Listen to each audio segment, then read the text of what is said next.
हाँ, class 7 good morning बाबू। और देखो लास्ट फेज हम लोग का है मुग़ल डायनेस्टी का, जिसमें हम लोग औरंगज़ेब के बारे में आज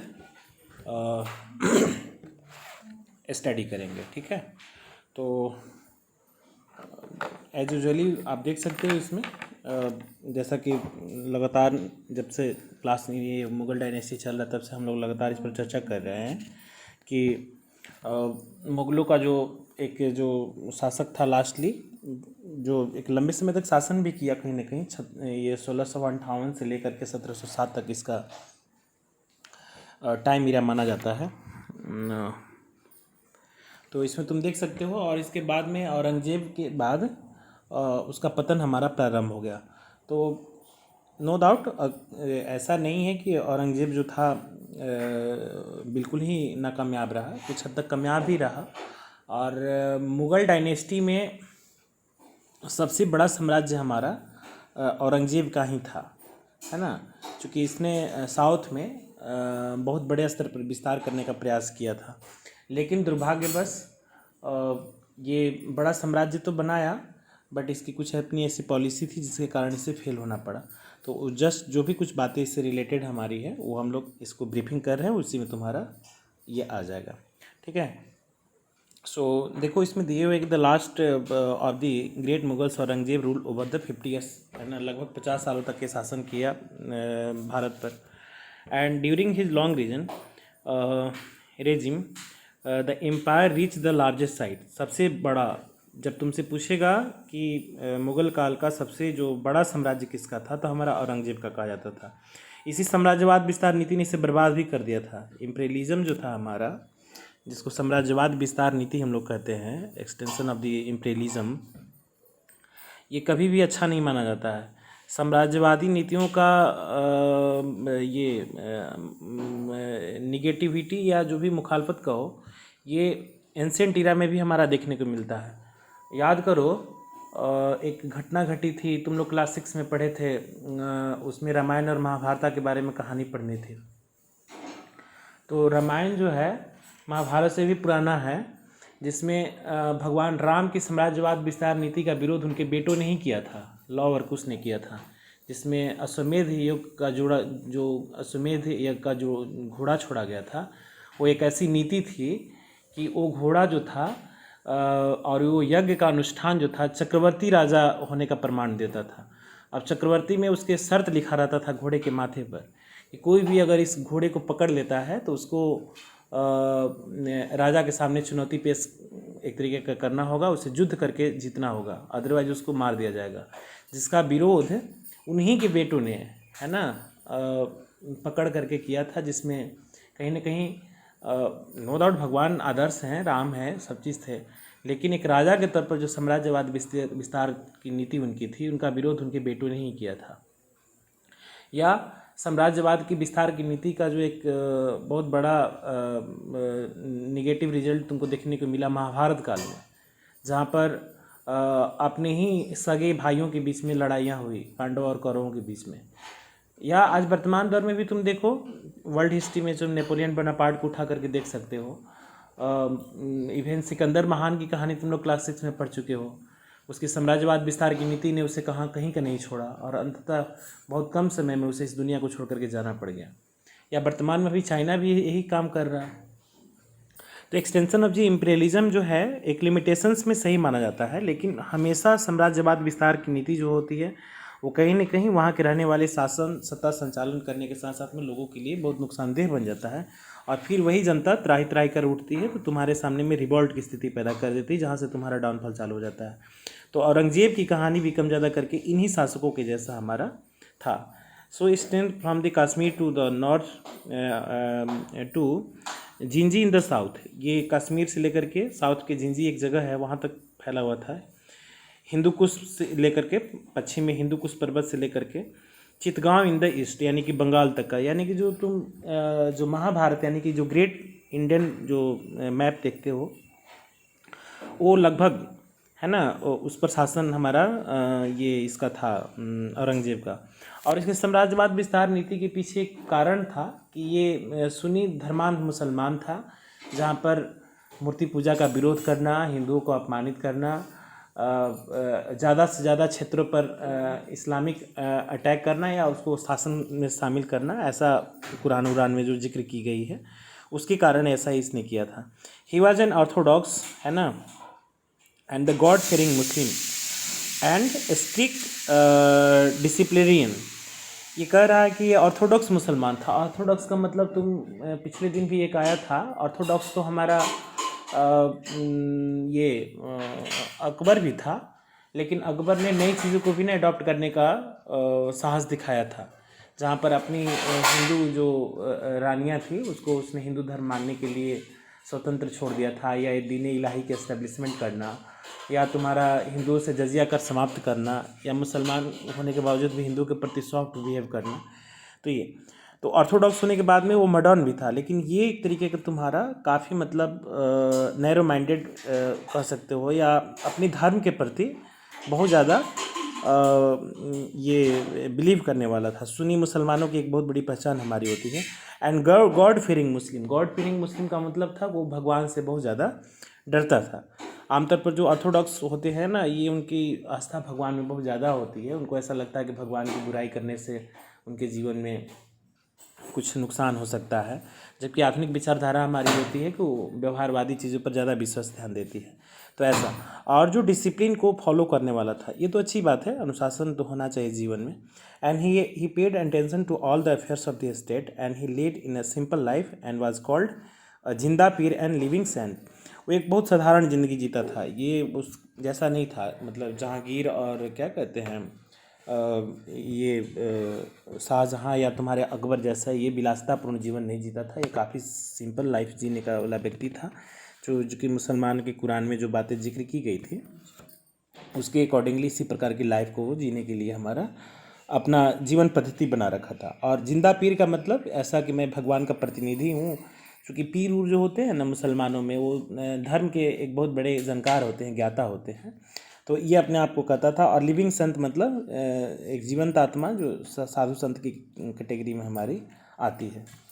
सो there was a number of the rebellions during this rule. इसके जीवन काल में और इसके शासन काल में बहुत सारे रिवॉल्ट का सामना हमारा करना पड़ा। And the separation of this took a long time and also shaped the, है ना, volatility of the empire. And Aurangzeb had increase the land tax, है ना, which had been 1/3 during the region of the Akbar to 1/2 of the producer. And the Jat peasant of the Agra Mathura regions rebelled against the high land tax, and the Satnamis and the Bundel are revolt against the Aurangzeb. ये देखो होता क्या था कि जैसे कि tax revenue collection का जो हमारा एक देखोगे तुम लोग, आज भी इनकम टैक्स का जो स्लैब हमारा बनता है, तो ऐसा नहीं होता है कि जो गरीब मजदूरी करने वाले लोग होते हैं उनसे हाई टैक्स लिया जाता है। हाई टैक्स उन्हीं से लिया जाता है जिनका इनकम हाई है, और टैक्स लेने का एक तरीका हमारा होता है जिनका लो इनकम है उससे हम लो टैक्स लेंगे, ठीक है। तो देखो कि वर्तमान में जो आयकर है जिसको इनकम टैक्स हम लोग कहते हैं, ये 3 लाख के स्लैब से ऊपर है। 3 लाख रुपए तक की इनकम जो व्यक्ति का है वो व्यक्ति 0% टैक्स पे करता है, यानी कि उसको टैक्स पे नहीं करना है। इसके ऊपर में 3 लाख से ऊपर अगर बढ़ता है, 5 लाख की कैटेगरी में आता है तुम्हारा, तो उसमें 10% है ना। और 5 से 7.5 जो होता है हमारा 20% है, और 7.5 से ऊपर जो आते हैं हमारे 30% के स्लैब में आते हैं। तो अगर मान लो कि किसी व्यक्ति की इनकम अगर 3 लाख है तो 10% अगर टैक्स पे करता है तो 30,000 हुआ। यदि मान लो कि किसी का इनकम तुम्हारा 7 लाख है, अगर 20% पे करता है तो वो तुम्हारा 1,40,000 हो गया। और यदि मान लो कि किसी व्यक्ति का इनकम 10 लाख है तो वो 30% के लिहाज से अगर 3 लाख पे करता है तो ये जायज़ लगता है। लेकिन अगर मान लो कि कोई आदमी का इनकम है ही नहीं और उससे तुम हाई टैक्स लोगे तो इसका तो रिवोल्ट होना स्वाभाविक है। तो ये अकबर के शासनकाल के समय में ना, जो सिकंदरी गज का प्रयोग करके टोडरमल के नेतृत्व में ज़मीन की माप तौल की व्यवस्था लाई गई थी। इसके बाद में जो टैक्स कलेक्शन की जो प्रक्रिया थी हमारी 1/3 था, यानी कि 100 रुपये में 33 रुपये उसको टैक्स पे करना था। और ये उसको बढ़ा करके ये 1/2 कर दिया था, यानी कि 50% कर दिया था। यानी कि 100 रुपये का अगर तुम्हारा इनकम है तो तुम्हें 50 रुपया टैक्स देना होगा। तो ये तो कहीं ना कहीं वो एक जेब पर डाका डालने जैसा है, या एक राजा की तरफ से ऐसी जो हमारे टैक्सेशन की जो व्यवस्था हमारी होती है, इसको हम लोग गलत मानेंगे, और उस समय के दौर में भी। और ख़ास करके देखो इसमें बुंदेलखंड रीजन का, बुंदेलखंड और रोहेलखंड के बारे में तुम्हें पता होगा कि वहाँ पर due to scarcity of water, due to scanty rainfall, है ना, वहाँ पर उपज आज भी काफ़ी कम होती है। तो अब कहने का मतलब है कि अन्य रीजन में जहाँ पर प्रोडक्शन होता भी था तो लोग वन हाफ दे भी देते थे, लेकिन आप सोचो कि जो बुंदेलीज और बुंदेलखंड के किसान जो थे हमारे, जिनके पास में प्रोडक्शन ही काफ़ी कम होता था, अगर मान लो कि अगर वो पहले अन्न ही देना होता था टैक्स के तौर पर, तो इतना मिनिमम टैक्स में कम प्रोडक्शन में कैसे वो टैक्स पे करेगा, तो फिर अपने बाल बच्चे को क्या खिलाएगा। ऐसा तो था नहीं कि आज की तरह इकोनॉमी थी नहीं कि इतना ज़्यादा पैसा का फ्लो था कि लोग अगर किसानी से काम ना चल जाए तो मेहनत मजदूरी या किसी अन्य काम करके भी गुजारा कर सकते थे। पहले जो भी था फार्मिंग ही था, एग्रीकल्चर एंड कल्टीवेशनल वर्क ही हमारा हुआ करता था। तो ये बुंदेलीज और सतनामी रीजन में लोगों ने इसका काफ़ी बड़े स्तर पर विरोध किया था, और ये नाकामयाब इसी तरीके के कारणों से रहा, चूँकि ये अपना ट्रेजरी को भरने के चक्कर में हिंदू जनमानस के साथ बहुत ज़्यादा खिलवाड़ किया, धर्मांत तो था ही ऐसा। So next Aurangzeb came into conflict with the Sikh Guru Tegh Bahadur. He was brought to Delhi and executed, and the Sikh then took the arms against the Mughal Empire, and this led the Sikhs to form the militant and a military brotherhood called the Khalsa. इसमें देखो इसकी जो धर्मांधता की जो conditions थी, ऐसा नहीं था कि ये सिख गुरुओं को ही परेशान किया था, इसने हिंदू धर्म को भी बहुत हद तक क्षति पहुंचाई थी, क्योंकि इसने जजिया कर को वापस ला दिया था, और हिंदी देवी देवताओं की ना गलत गलत मूर्तियां मतलब तोड़वा करके जामा मस्जिद के सीढ़ियों में चिनवा दिया। जैसे सोमनाथ के मंदिर लूटने के टाइम में तुम्हारा गजनवी ने किया था, पवित्र शिवलिंग को उठा करके लेके चला गया था अरबियन कंट्री में, वहाँ पर उस पर गौ मांस कटवा करके बेचवाता था। तो ये कितना ज़्यादा बड़ा मजाक था हमारे हिंदू जनमानसों के खिलाफ में। तो ये भी हिंदू देवी देवताओं की मूर्तियों को तोड़ा, जजिया कर को वापस लाया, और हिंदुओं को वो समान उचित प्रतिनिधित्व भी हमारा नहीं देता था। और उसी में एक नया पंथ हमारा आया था गुरु नानक देव जी के द्वारा, सिखिज़म का, जो उसमें निरामिष भोजन यानी कि शुद्ध शाकाहारी भोजन करना, लंगर पंगत करना, संगत करना, यानी कि भजन कीर्तन करना, गॉड को आराधना करना, नियर अबाउट हिंदुइज़म ही था ऐसा। तो इसने गुरु तेग बहादुर का मर्डर करा दिया था।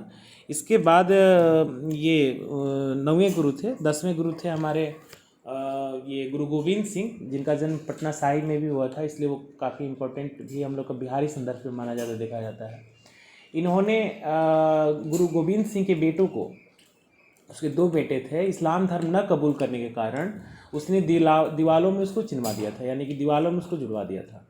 और यहीं से ना मिलिटेंट जो हमारी एक फॉर्मेशन हुआ, यानी कि सिखों में तुम लोग देखोगे ना खालसाज जिसको कहते हैं हम लोग, ये गुरु गोविंद सिंह ने बदले की नीयत से ना एक मिलिटेंट पावर जनरेट किया अपने धर्म के अंदर में। जैसे हमारे हिंदुओं में है ना, शिक्षा दी जाती है कि शास्त्र की शिक्षा पहले दी जाती है और बाद में शस्त्र की भी शिक्षा दी जाती है। जैसे कि रामास्वामी नायकर वगैरह लोग ने राम की आलोचना किया करते थे कि इनका कहा जाता है कि विष्णु का अवतार है, प्रजापालक है, शांताकारम है, तो फिर इनके हाथों में धनुष क्या करता है। तो धनुष का मतलब ये नहीं हुआ कि उग्रता या आतंक का प्रतीक थे हमारे। धनुष जो होती है हमारे ना, शक्ति की प्रत्यायक होती है। भगवान राम ऐसा नहीं था कि सबको तीर मारते चलते रहते थे, जो गलती करता था उसी को तीर मारते थे। तो पहले शास्त्र की शिक्षा दी जाती है हमारे हिंदू धर्मों में, और फिर तुम्हारी शस्त्र की शिक्षा दी जाती है। तो ये शास्त्र और शस्त्र का जो कम्बिनेशन हमारा होता है, इसी तरीके की चीज़ों को ना ये खालसा पंथ में भी हमारा लाने का प्रयास गुरु गोविंद सिंह ने किया था। चूँकि गुरु नानक देव जी ने जो एस्टेब्लिशमेंट किया था हमारा सिख धर्म का, तो उसमें मिलिटेंट का बात नहीं हुई थी, क्योंकि उस समय इतना बड़ा प्रतिकार नहीं था। लेकिन जब मुसलमानों ने ज़्यादतियाँ करना प्रारंभ कर दिया, अब सोचो कि गुरु का मर्डर होने लगा, गुरु अर्जुन देव का भी मर्डर तुम्हारा ये जहांगीर ने करवा दिया था, गुरु तेग बहादुर का मर्डर हो गया था, उनके गुरु गोविंद सिंह के बेटों को, गुरु गोविंद सिंह को कितना बार निर्वासन का ज़िंदगी जीना पड़ा। तो इन लोगों ने देखा कि शास्त्र से काम चलने वाला है नहीं, अब हमें शास्त्र के साथ साथ में शस्त्र भी उठाना होगा। और इन्होंने खालसाज पंथ की नींव रखी थी। खालसाज में खास करके 5 ककारों की गिनती हमारी की जाती है। वो केस गंगा है ना, कृपान, ये काढ़ा और कच्छा होता है, 5 उसमें धारण करना होता है, जिसमें खास करके अपनी बॉडी को ना, खास करके मिलिटेंट की तरह, एक मिलिटेंट और मिलिट्री की तरह अपने आप को शक्तिशाली और पावरफुल बनाना है।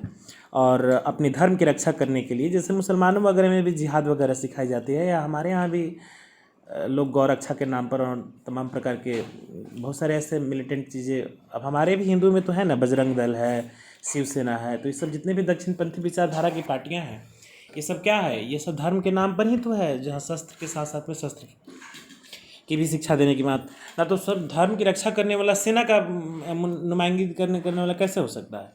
तो ये जो बजरंग दल हैं, ये अपने आप को हनुमान के भक्त मानते हैं और बताते हैं कि दुराचारियों का दमन करने के लिए हम बजरंग दल बनाते हैं, या शिव की जो सेना बनाते हैं, जो गन वगैरह हमारे होते हैं, जो अटैक करने का काम करते हैं। तो ऐसी ही विचारधारा हमारी खालसाज में रखी गई थी। So the 10th Guru Govind Singh also wages the continuous struggle against the Mughals and he lost the 4 sons of the battles, है ना। Aurangzeb policy to interfering in the affairs of the Rajputs state of the Marwar and Mewar causes a lot of the damage to the Mughal prestige। ये राजपूतों से भी टकरा गया, ये धर्मांध ही नहीं था, राजपूतों से भी टकराया, राजपूत से भी टकराया, तो मुग़ल जो प्रतिष्ठा थी हमारी, मुग़ल प्रेस्टीज यानी कि मुग़ल साम्राज्य की जो प्रतिष्ठा हमारी थी, उस पर भी बहुत हद तक आँच आया।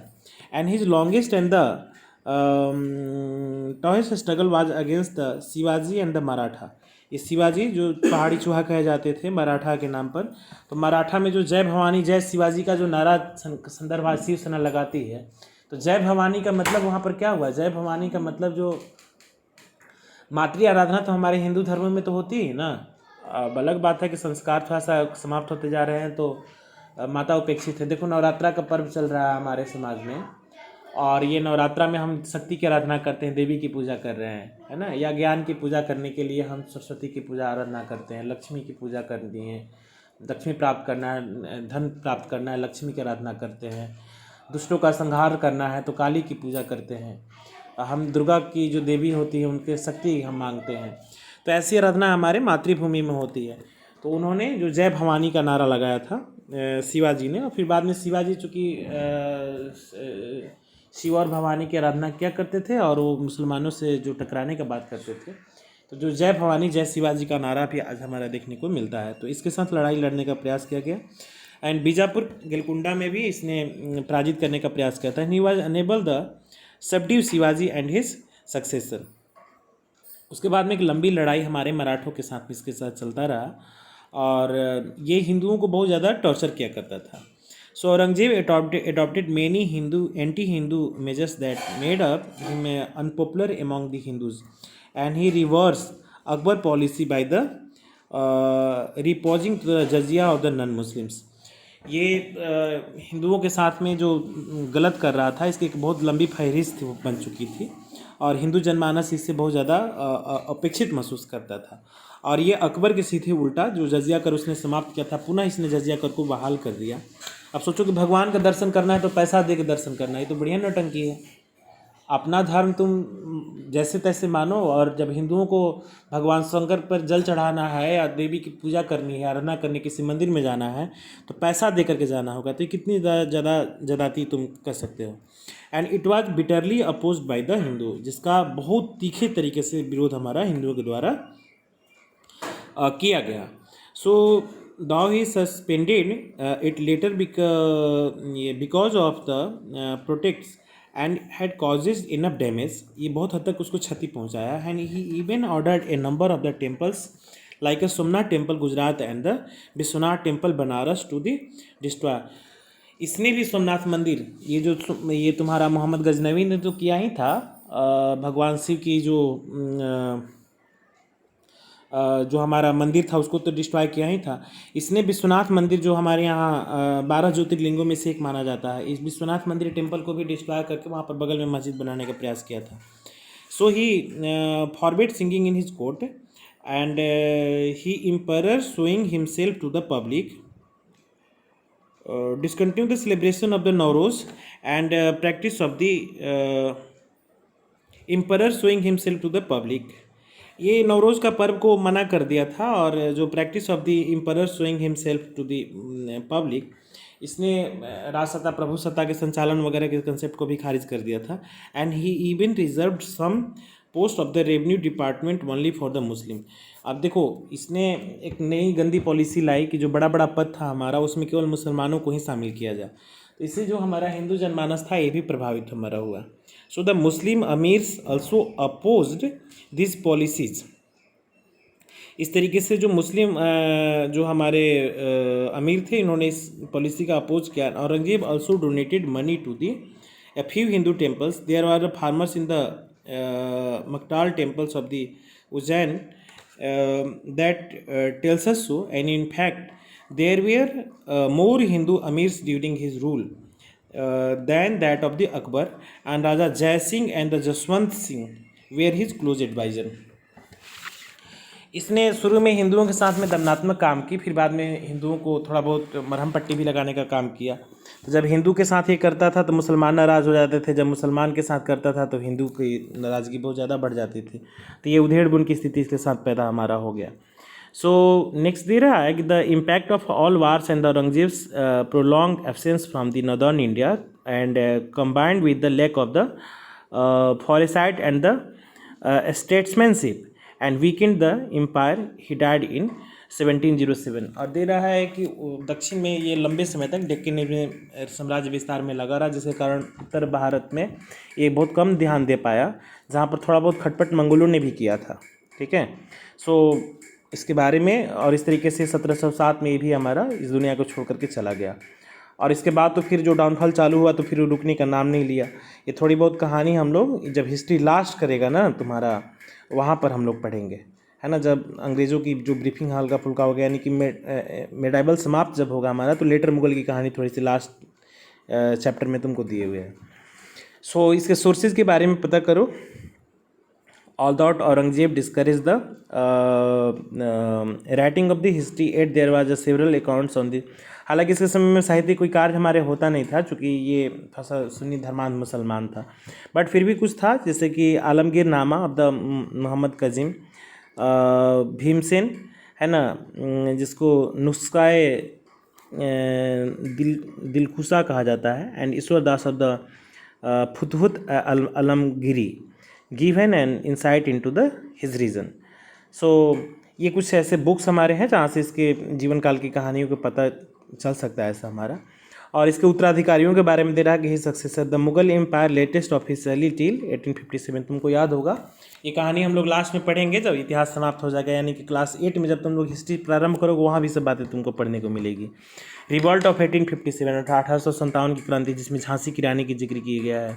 खूब लड़ी मर्दानी, वह तो झांसी वाली रानी थे। तो 1857 में जो तुम्हारे बहादुर शाह जफर जो थे द्वितीय, जिसको बहादुर शाह द्वितीय भी कहा जाता है, इसके साथ में मुगलों का पद हमारा औरंगजेबों ने अंग्रेजों ने समाप्त कर दिया था। So successor of the Aurangzeb were weak, insufficient and corrupt.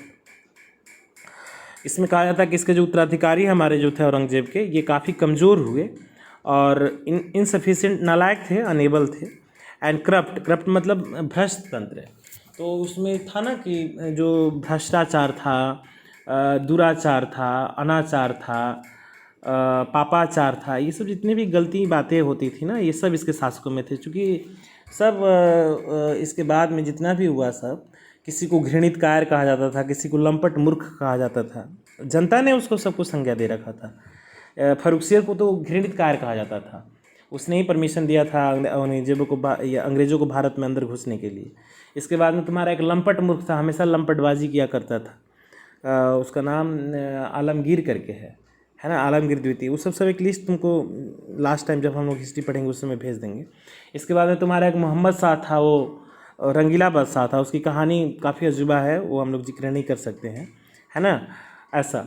तो ये सब के सब उसमें नालायक हुए। एक केवल मात्र तुम्हारे बहादुर शाह जफर जो थे हमारे, जिसको बहादुर शाह द्वितीय भी हमारा कहा जाता है, या एक और उसका शासक है जिसका मैं नाम बोल रहा हूँ, थोड़ा बहुत सफिशिएंट माना गया ना, तो रेस्ट हमारे सब कमज़ोर थे, इनसफिशिएंट थे और करप्टेड थे, है ना।